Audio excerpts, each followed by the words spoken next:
Ladies and gentlemen of the jury, we are now in week 5 of the testimony concerning the validity of the original trial of Jesus. We have heard from Judas, Annas, Caiaphas, and Peter, and today you will hear the testimony of Herod. You are charged with deciding whether the original trial of Jesus was just and fair. I call this court into session.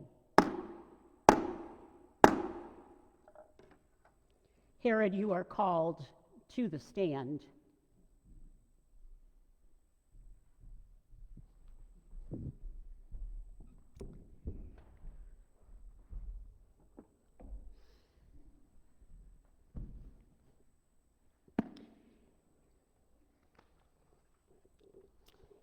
Do you swear to tell the truth, the whole truth, and nothing but the truth?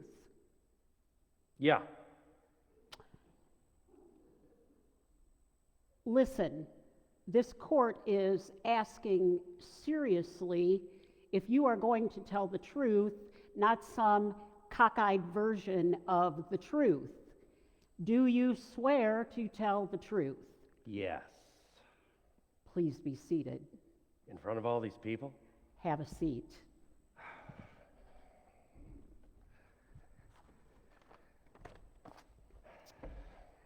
Tell us who you are and why you are part of these proceedings. Well, I am Herod Antipas, Tetrarch of Galilee. Now, I must tell you that that is an annoying title, an insulting title. I should be called king, and my brother Harold Philip was called king over his territory. In fact, I should have inherited all of my father's kingdom, everything from southern Judea to Syria and the territory east of the Jordan. And I pressed this point to Caesar himself. Come on, Caesar, throw me a bone here. I need more territory. But that fell on deaf ears. So all I got was 1/4, hence I was the tetrarch. Listen, Herod, we don't need the entire history of your title. The court needs to know how this involves you with Jesus. Well, I suppose I should be grateful that my father, Herod the Great, left me anything in his will. After all, I was his 4th choice. He had murdered 3 of my half-brothers, his sons, whom he actually preferred over me. My family was not particularly warm and fuzzy. Now, with these older brothers gone... Herod, I think we have heard enough of your family history. Why were you involved with the trial of Jesus? Okay, my job as client ruler of Rome was to keep order and to see that the taxes were collected. Fun. If either of those responsibilities were neglected, I would be yanked from office or even executed. Now, naturally, I took my job seriously, knowing that my bread and butter came from Caesar. Now, to get in his good graces, I built the city of Tiberias in Caesar's honor beside the Sea of Galilee, and even renamed that body of water after him. Huh?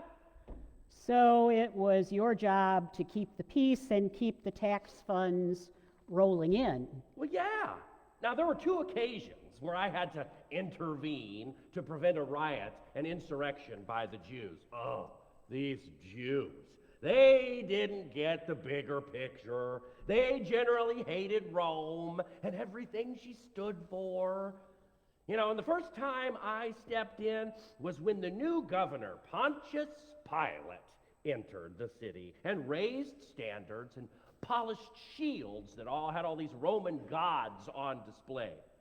Now, the Jews had this rule of no graven images. Okay, all right. And I barely prevented a bloody confrontation between all of these people. The governor and I were not on good terms after that. So I might understand that Pontius Pilate had a bias against the Jews. Well, he didn't consider them gracious hosts, if that's what you mean. The next time I had to intervene was when I had John the Baptizer beheaded. Yeah, there was this issue because I had married Herodias, my brother's widow. I was already married at the time, so he accused me of adultery or something. He wouldn't let it go. My first wife's father was a king, and if I hadn't shut John down, the king daddy-in-law would have waged war, and that wouldn't have been good. What's a man to do? Rome would have removed me from office. Herod, I have to say, it all sounds rather self-serving. Well, hold on now. Now, I found these Jews to be almost ungovernable. They were excitable, easily swayed, and easily angered. Jesus had begun his ministry in my territory, preaching and performing miracles. He was the latest and greatest show. Huge crowds flocking to see him. They were calling him Son of David, the Messiah, the true King of Israel. And that didn't sit well with me. And it surely didn't sit well with Rome. There could not be two kingdoms, one with Jesus and the other with Caesar. So you saw Jesus as an enemy then? Well, I don't know. He kind of amused me. You know, another charlatan on the scene. Once again, Pontius Pilate, my old enemy, was in a jam. Now, in the middle of the night, the Jewish religious leaders had gotten Pilate out of bed to sit judgment on Jesus. Now, it seemed that one of Jesus' disciples, this Judas guy, had turned informer for a price and had guided them to Jesus. Now, they put him on trial and found him guilty of blasphemy. Okay, now in Jewish law, that would have been enough. Jesus would have been stoned to death, and that's an ugly sight. You don't ever want to see that. But sentences of executions were reserved for the state. You know, Pilate didn't care about religious disputes, so their charges were not worthy of a death sentence as far as he was concerned.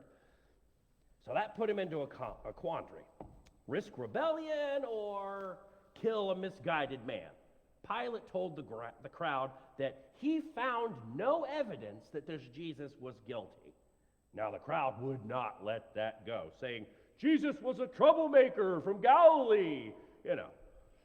So was it at this point that you got involved in the trial? Yes, now, hold your horses now. Wait a second. I expect respect. Okay.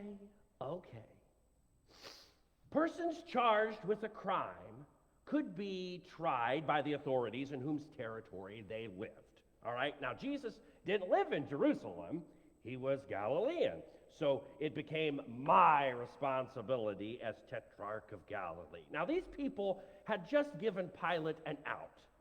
So he sent Jesus to me. And did you find evidence of his wrongdoing? Oh, Jesus was such a frustration to me. What an idiot.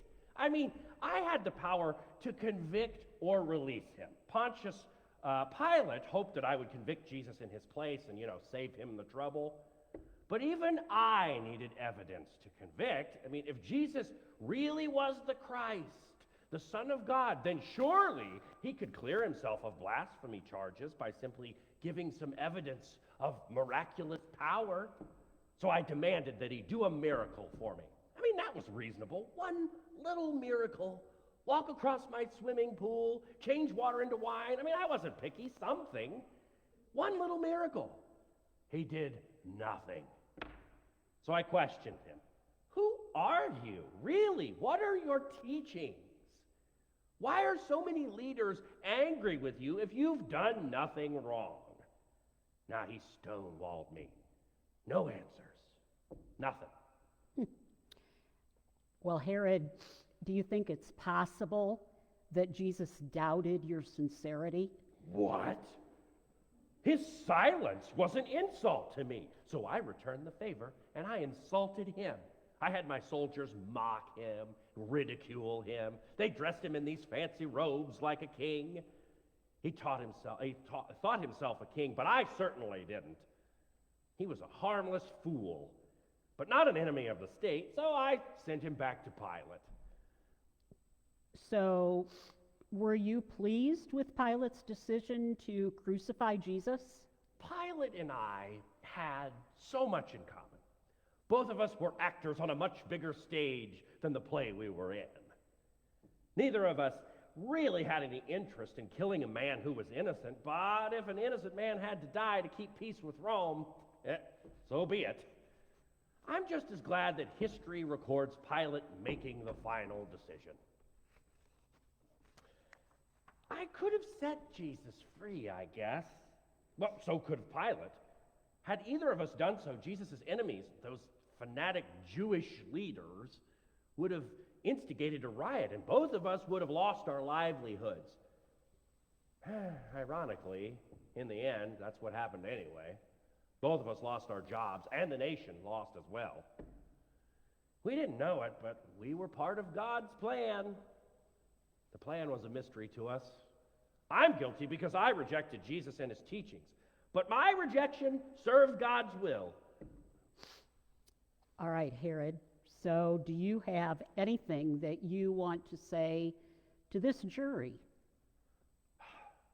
I lost everything that I considered important. I was betrayed by a friend and exiled to Gaul. I died powerless and penniless. Oh, it seems that there are some similarities in our stories. I was betrayed. It cost me everything. Jesus was betrayed, cost him his life. The difference I see was in our motivation. I was self-serving. Jesus was not. He was a righteous king who gave up everything for unrighteous sinners. His motivation was to save sinners. Another difference. Jesus rose from the grave after he died. He gives life to all those who believe in him. And I remain lost in a grave in France, awaiting divine judgment on that last day. I've learned my lesson, but now it's too late for me. But it's not too late for you. When you have the opportunity to accept Jesus, don't send him away. Don't send him away like I sent him back to Pilate. Believe in him. Trust him. Eternity rests in the balance. Jury, you have heard the testimony of Herod, such as it was. Did Jesus get justice before Herod?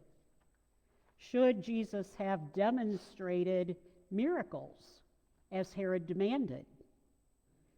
Was God's plan in action here? Herod, you are excused from the witness stand. Thank you, God.